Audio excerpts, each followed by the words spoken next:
Hey all, Maarten Vroe here, freelance digital sculptor, and I created this piece for the Creator Awards 2024, just as a piece to inspire you guys, and where I will show you the small breakdown how I build up the head in ZBrush and how I composite all the layers together in Photoshop. So first off, 3D sculpting, or let's say 3D modeling for some people. I started always in ZBrush, and in this case, like I started with a skull and a simple base shape as his neck.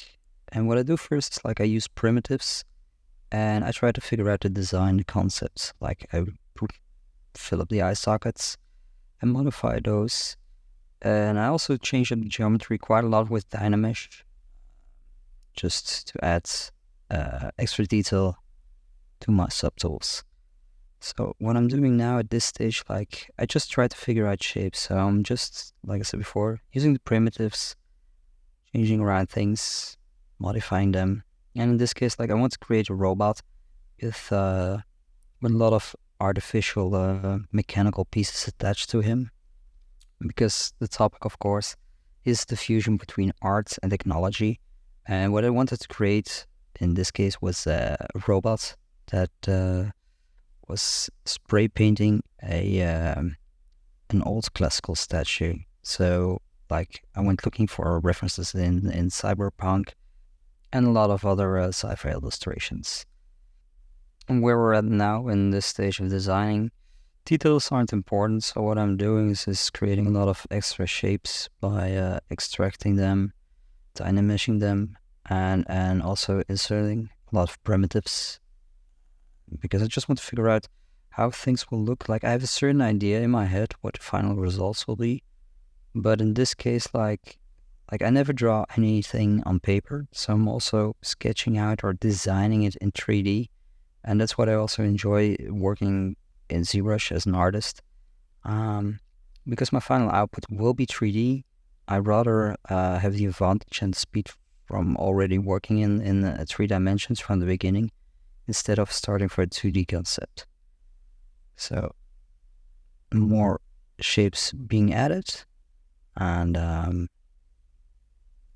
I can see just adding all the little extra details, and they will go smaller and smaller. All the details that will add eventually.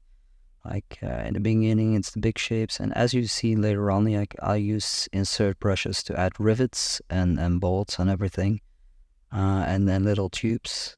I'm spinning my model around the whole time because I want to find out what works proportion wise.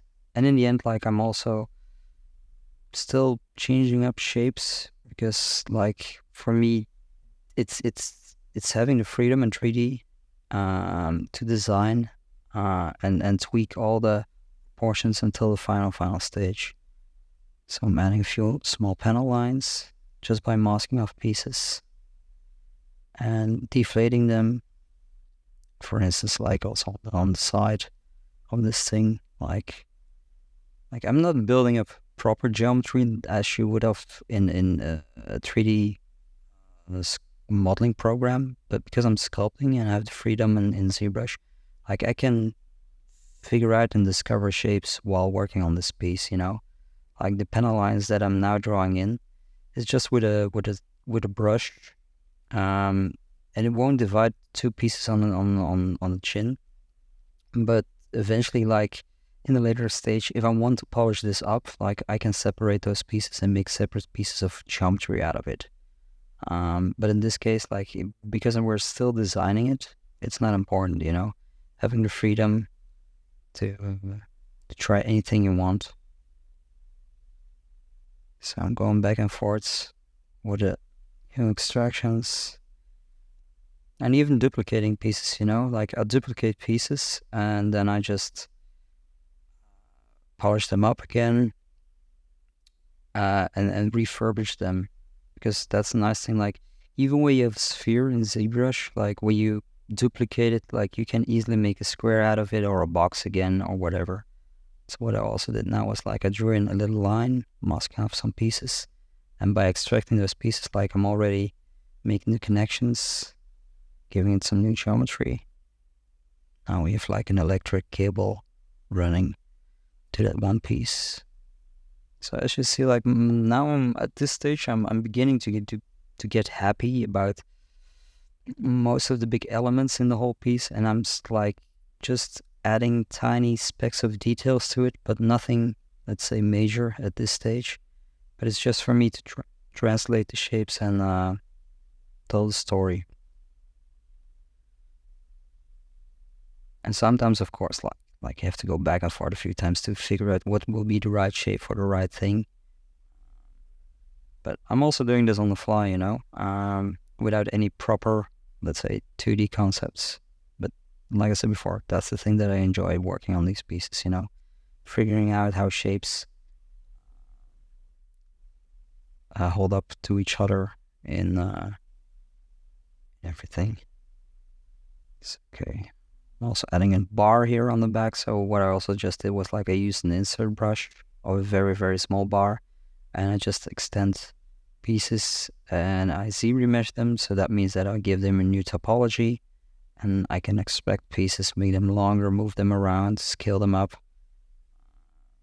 And I'm also trying to figure out the right position that I want to place everything in. And even though when you see those things sticking out at the front, I just can easily modify them and cut them out, because that's the freedom that a program like ZBrush gives me. The freedom to design on the fly, cut off pieces, remodify pieces, and tweak stuff. Same thing here, just mask off a piece and I'll just push it inwards, and that's it. And maybe later on, I'll give it a new geometry. Not in this case. This is all starting to look up pretty nice, big shape wise. So what I will do now is I'll just use the insert brushes to add the extra details. And the insert brushes are brushes that are created, and you can find them online.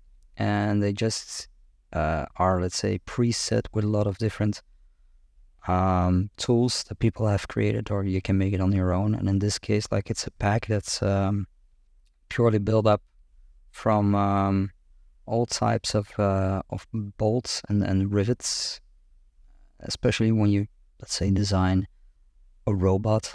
This is perfect, to fill in all the gaps and make it look more complicated.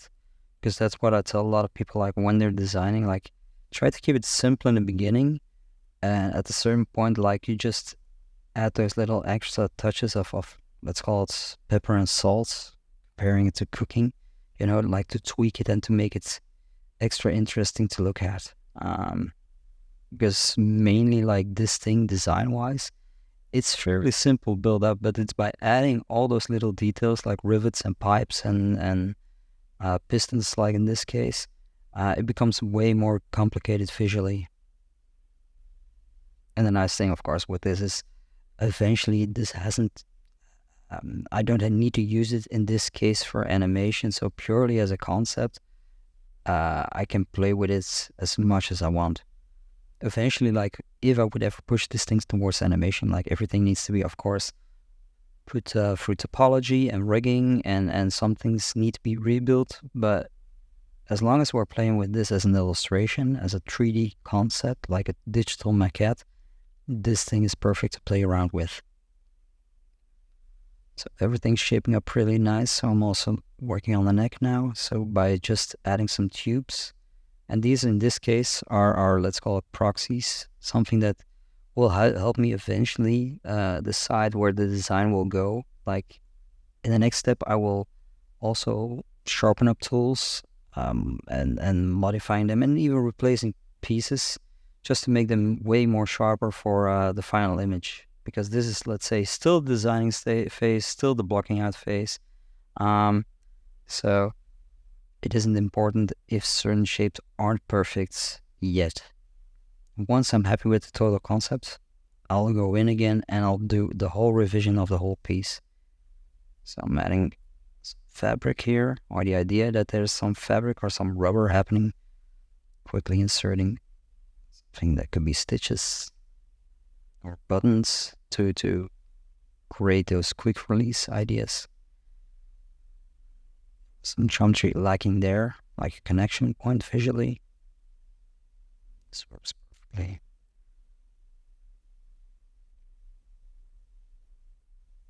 and by just using another brush, a layer brush, like I'm just drawing in some quick details just to make it look way more complicated visually again, like I said before. And it doesn't have to be perfect, for me, at least at this stage, because I just want to translate the idea where everything will be eventually in this piece.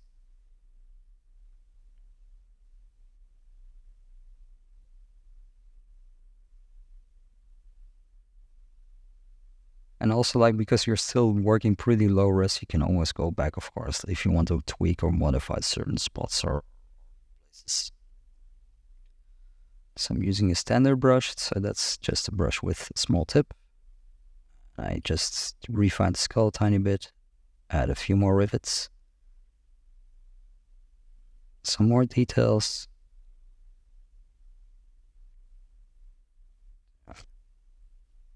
Gonna insert some discs just to give the idea that it has these light up functions for its eyes. So playing with it, filling up colors, and now it's kind of looking like where we eventually are going with the design. Some shoulder pieces also. Eventually, like, it will have a suit on or a vest. But even like in this stage when I'm designing, like, I still add some stuff just to create a final composition as a bust, So this is all looking pretty neat for me. So I'm gonna make some fabric. So I added some buttons or some snap-ons, and by just dragging those little lines, like, you get the illusion that there's actually like fabric happening. And I'm also adding some quick collarbones, and later on, like, to be honest, like, the whole thing is built up like this, the whole robot, like big pieces, cut them up in small pieces. I add certain shapes, I try out stuff, and this is in general like how the whole thing is generated, I'm going through the whole piece. So here you see a breakdown, like that was a final edit. That was, let's say, the second stage. Like, I was still looking around for how the fist will look, how the arms will look, and then I just add different pieces, and then I start polishing them up and adding more and more details and making way and way better until I have something that I'm completely happy with. And this is the 360 view of the robot. So as you can see, like, all or let's say most of the original pieces are still in there. Some have been replaced, some have been moved around and polished up. But yeah, in general, like, especially when you see how the head was built up, like, you still see everything still in there. And it helps me, like, doing the rough blockouts, even in 3D, and then later on, like, going further along the whole, let's say, designing station and also posing it up. And once I'm happy with the whole model, I throw it in KeyShot. It's a render engine, and I actually make the color pass and the material pass, as you can see right now.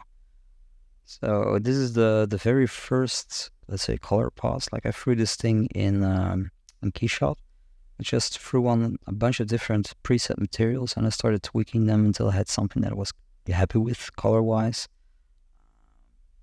From the very first beginning, I actually knew pretty well that I wanted to give him an orange vest, and where the let's say the MSI logo should be on his chest, and the patch. And then it was just a matter of retweaking or refining the materials and getting separate layers and then throwing them in Photoshop for the final image composition. So this is actually the Photoshop composition, so the color layer breakdown. So this is the raw render, how I get it out of the program, and then I just like added scratching layers, adding extra ambient occlusion shadows, creating a background for it, and then adding some lasers, adding some extra things on the lights, and then I just color correct the whole thing, added also a lens correction to it eventually, and then finally a vignette, and then I was completely happy with it. And these are some close-ups from the final image. So as you can see, like, a lot of details are transferred. And to be honest, like, I hope these guys can inspire you to also create an original art piece for this competition. Like, I had a lot of fun creating this thing. I would say, like, I wish you guys all the best of luck with entering it. And I'm looking forward to see what you guys will create. I hope you enjoyed the small breakdown, and I'll see you guys soon. Cheers.